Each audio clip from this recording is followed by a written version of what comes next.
Students, आज हम physics की तीसरी क्लास लेने जा रहे हैं। ये हम चैप्टर लेके चल रहे हैं मेजरमेंट यानी मापन।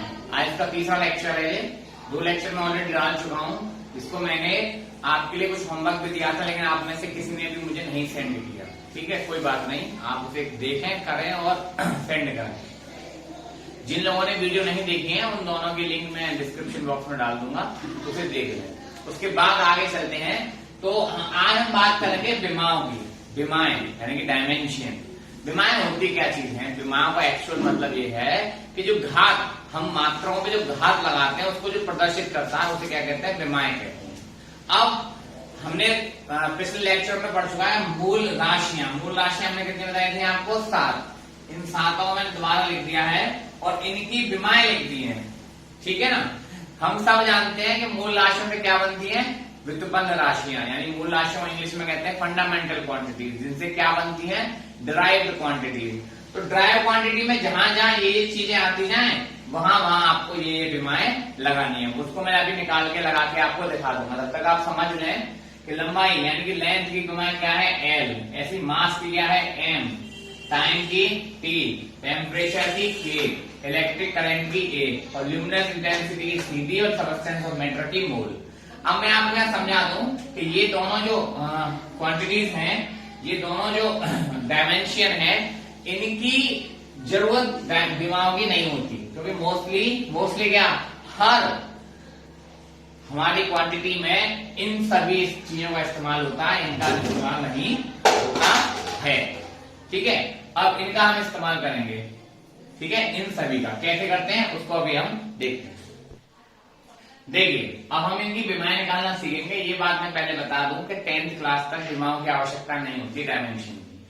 केवल विमाएं 11th और 12th में काम आती है।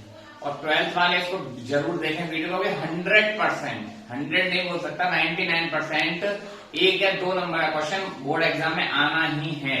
तो इसलिए ध्यान से इसको देख लें कि एरिया यानी क्षेत्रफल का मैंने आपको मात्रक क्या लिखाया था, यूनिट क्या लिखाई थी? Metre square. अभी मैंने जो आपको डायमेंशन दिखाई है उसमें मैंने यूनिट्स को शो नहीं किया था, लेकिन यूनिट्स में ऑलरेडी दिखा चुका हूं। तो आप उसको एक कॉलम और बना लें यूनिट वाली वही, और एक कॉलम लिख दें विमाओं का डायमेंशन का, उसको लिख लें, जिससे आपको पता चल जाएगा मीटर किसके लिए था? लंबाई के लिए था। और लंबाई के लिए हम क्या लगाएंगे? हम एल। क्या लगाएंगे? एल। अब मैंने एल स्क्वायर क्यों लगाया है? क्योंकि इसकी पावर कितनी है? 2 है, तो हमने क्या लगा दी? 2 लगा दी। ऐसे ही मीटर फिर से आ गया, तो मीटर के लिए हम क्या लगाएंगे? Dimension L. अब यहाँ पे मुझे कितने लगाने पड़ेंगे? 3, तो मैंने 3 लगा दिए। अब ध्यान से देखेंगे यहाँ पे किलोग्राम मीटर पर सेकंड स्क्वायर। किलोग्राम मीटर पर सेकंड स्क्वायर। किलोग्राम किसके लिए था? द्रव्यमान के लिए। तो द्रव्यमान के लिए क्या लगाते हैं? एम। फिर लगाते हैं हम एल।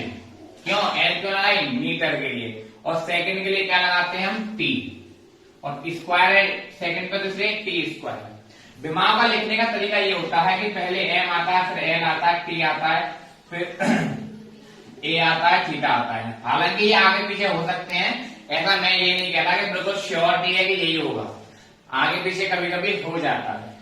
अब लिखेंगे हमेशा इसको एक ब्रैकेट में, बड़े में, और हमेशा एक लाइन में, अपॉन में नहीं चलती है विमाएं। इसलिए टी की पावर 2 को मैं कहां ले आना पड़ेगा? ऊपर ले आना पड़ेगा। तो किस तरह हो जाएगा? माइनस।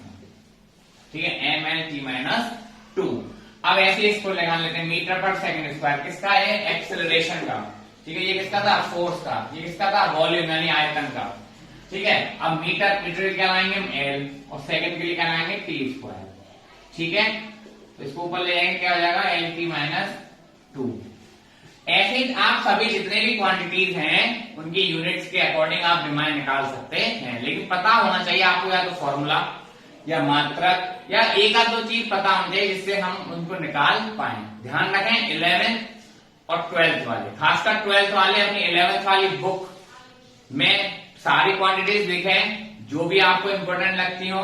ठीक है, उनकी विमाएं निकालकर मुझे सेंड करें कि हाँ आपने काम कर लिया है, तब तो मैं आगे वीडियो बनाने जा रहा हूं। ठीक है, जल्दी ही मैं आपके सिलेबस से रिलेटेड जो पहला चैप्टर है आपका विद्युत आवेश यानी कि electric current, sorry electric charge, जो विद्युत क्षेत्र वाला चैप्टर है, इलेक्ट्रिक फील्ड वाला, उसको मैं चालू करा दूंगा। उसको नहीं कराऊंगा तो लाइट वाला स्टार्ट करा दूंगा। लाइट की सेकंड बुक है आपकी, लाइट से स्टार्ट करा दूंगा। ठीक है, अब मैं आपको एक और इम्पोर्टेंट चीज बताने जा रहा हूं, सार्थक अंक और कोटिमान। दो चीजें इतनी इंपॉर्टेंट है क्योंकि न्यूमेरिकल यहीं पे आगे बच्चे फंसते हैं, उनको मैं सिखाऊंगा आपको। ठीक है, देखिए अब मैं आपको सिखाने जा रहा हूं बहुत इंपॉर्टेंट चीज, क्योंकि हम जितने भी न्यूमेरिकल्स हैं इन पे निकालते हैं। कैसे निकालते हैं, यहाँ पे चीजें समझेंगे। कोटिमान, कोटिमान को इंग्लिश में कहते हैं ऑर्डर ऑफ मैग्नीट्यूड। इसका एक सीधा छोटी सी परिभाषा आपको डेफिनेशन बता दूं कि 10 की पावर में लिखने को कोटिमान कहते हैं। जो हम 10 की पावर पे रिप्रेजेंट करते हैं उन सबको कोटिमान कहते हैं। कैसे, सपोज करो एक नंबर है मेरा 435, ठीक है, मुझे इसको 10 की पावर में लिखना होता है। तो 10 की पावर में लिखते कैसे हैं, इसको समझने से पहले एक चीज और समझा दूं। एक चीज है अल्पतमांक। अल्पतमांक इंग्लिश में कहते हैं इसे लीस्ट काउंट। ठीक है, लीस्ट काउंट, लीस्ट अल्पतमांक इंग्लिश से समझना है। लीस्ट काउंट यानी कम से कम नापे जाने वाली अंक को अल्पतमांक कहते हैं। अल्पतमांक होता है, एक बार इस पे विचार कर लें कि कोई भी मशीन, कोई भी यंत्र जो चीजें नापता है उसमें सबसे कम अंक जो नापा जाएगा उससे, किससे, मशीन से या उस यंत्र से, उसके मान को अल्पतमांक कहते हैं, उस कम से कम मान को। ठीक है, इसको हमेशा लिखते कैसे हैं इसको समझा देते हैं। हमारे यहाँ फिजिक्स में 3 चीजें इस्तेमाल होती है। पहला होता है पैमाना, पैमाना वही मीटर स्केल, लाइन वाइन जो खींचते हैं आप अपनी कॉपी में। दूसरा होता है वर्नियर कैलिपर्स, ठीक है,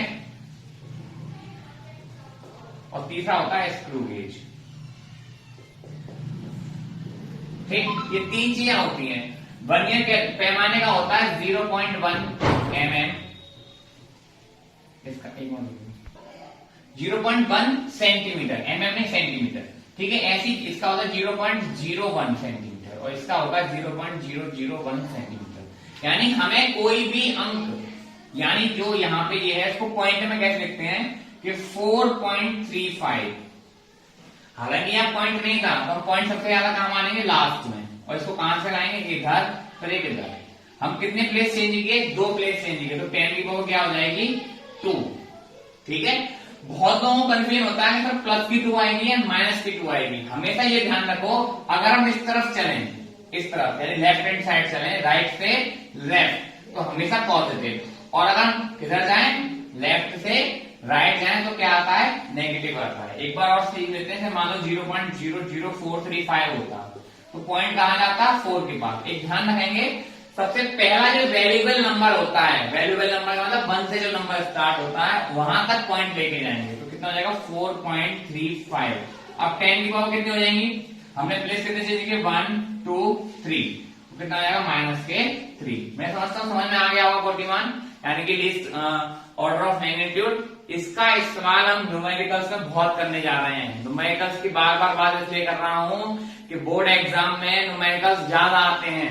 ठीक है, सरल नहीं आते हैं। लास्ट ईयर का पेपर सरल नहीं आया है, थोड़ा आया है, लेकिन इतना भी नहीं कि आप आसानी से कर लें। अब मैं एक चीज और सिखाने जा रहा हूं, सार्थक अंक, उसको सीखेंगे। देखिए अगला टॉपिक है अपना सार्थक अंक। सार्थक अंक को इंग्लिश में कहते हैं सिग्निफिकेंट फिगर्स। ये ध्यान रखना, तो डायमेंशन सिखाइए वो 12th और 11th के लिए भले ही है, लेकिन जो सिग्निफिकेंट फिगर्स और ऑर्डर ऑफ मैग्नीट्यूड है वो सभी क्लासों के लिए है, खासकर उन क्लासों के लिए जिनमें न्यूमेरिकल्स आपको करना होता है। 9th क्लास विशेष ध्यान दें, क्योंकि यहाँ से आपके न्यूमेरिकल्स स्टार्ट होंगे। अगर आप यहाँ नहीं सीखे तो ना 9th में सीख पाओगे, 10th में, 11th और 12th में। और बोर्ड एग्जाम्स में चाहे वो 10th या 12th न्यूमेरिकल्स बहुत आते हैं। तो यहाँ पे एक बार सीखेंगे सार्थक अंक यानी सिग्निफिकेंट फिगर्स। कोई भी यंत्र, कोई भी मशीन, किसी भी अंक को हम जब नापते हैं तो वो एक नंबर निकल के आता है। जैसे सपोज करें वर्नियर कैलिपर से कोई चीज नापे तो मान लो ये आ जाएगा, ये नंबर 4.63। ठीक है, जैसे मान लो मैंने 3 का डिवाइड 10 में दिया तो आप कितनी आएगा 3.3.3.3। मतलब क्या है सार्थक अंक? सार्थक अंक का मतलब है एक निश्चित नंबर जहां तक नापा गया है। अब इसमें क्या है, इसको मैं 4.6 भी लिख सकता हूं और 4.63 भी लिख सकता हूं। ये 4.62 के आसपास भी है और ये 4.64 के आसपास भी है। कहने का मतलब क्या है, समझाने का मतलब क्या है, जो 3 नंबर होता है, जो सबसे लास्ट का नंबर होता है वो डाउट नंबर होता है। यानी ये डाउट है, इसको हम हटा भी सकते हैं और छोड़ भी सकते हैं और नहीं भी रख भी सकते हैं। अगर ये नंबर 5 से ज्यादा होता है, जैसे मान लो ये होता 4.65, जैसे हम इसको हटाएंगे तो एक नंबर क्या हो जाएगा 4.7। इसको कहते हैं सार्थक अंक। ये नापे पूछे जाते हैं पेपर में कि बताओ इसमें कितने नंबर्स हैं, तो यहाँ पे कितने नंबर दिख रहे हैं आपको 1 2 3, तो कितने हुआ इसका आंसर 3। आज की वीडियो यहीं पे खत्म होती है। आगे अब मैं स्टार्ट करने जा रहा हूं सभी की फिजिक्स, चाहे वो 9th 10th 11th 12th कोई भी हो, मैथ्स स्टार्ट करने जा रहा हूं आपकी बुक की। तो इसलिए आगे से कोई भी वीडियो ध्यान से देखें, जिससे कि आपको समझ में आए कि आपका सिलेबस स्टार्ट करा दूंगा मैं। ठीक है, ध्यान रखें। एनसीईआरटी बुक से स्टार्ट कराने जा रहा हूं मैथ्स को, तो जिनके पास एनसीईआरटी बुक नहीं है वो लिंक नीचे डिस्क्रिप्शन बॉक्स में, वहां से डाउनलोड कर लें मैथ्स की बुक। चाहे हिंदी मीडियम वाले हो तो हिंदी मीडियम में, और इंग्लिश वाले हो तो इंग्लिश वाले। ठीक है, थैंक यू फॉर वॉचिंग।